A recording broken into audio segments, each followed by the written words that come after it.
I have watched Now You See Me, Now You Don't. Here's my spoiler-free review. Let's recap.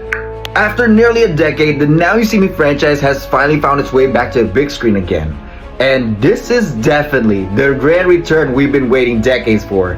Cause y'all, this movie is such a spectacle to see. I wouldn't go as far off to say that this is my favorite film in the franchise, cause that first film, man, that's hard to beat.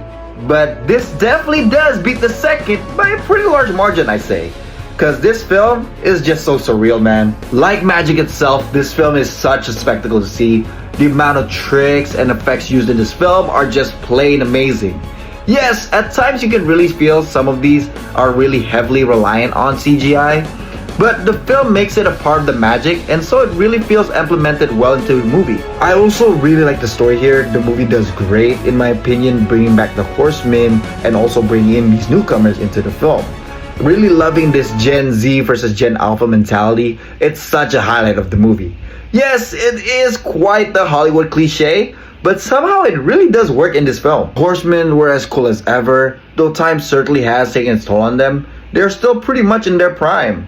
And the new characters were actually pretty good as well. Really love the dynamic between the two groups. I love especially the dynamic between Heist. I'm not exaggerating when I say that some of these will actually really blow your mind. Especially that finale. Oh my god, man, I had to jump out my seat for that. Really, there's a lot to like about this movie. Though admittedly, it's not without its faults. For one, while I really do like the story here, the pacing was admittedly a bit too fast.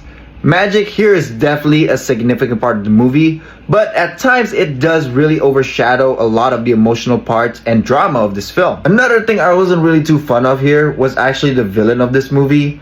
I know a lot of people are liking Rosamund Pike's villain character, but to me she wasn't all that amusing. She did have her villain moment here, but I don't know if it's just me. Unlike the other villains in this franchise, I didn't really get that menacing vibe from her character. Really, half of the time, I was just trying to figure out that accent of hers. All jokes aside, this was a really great sequel for the franchise, and also a pretty great rebirth. Now seeing this, I'm really excited what the fourth movie has installed. And yes, the creators have confirmed they're working on a fourth movie. After this film, I'm really curious on how that'll do, but I'm even more curious on what the title will be. Cause I don't know about y'all, but Now You See Me, Now You Don't? That seems like a perfect title to me. Real excited for the future of this franchise, but with that, here's my score.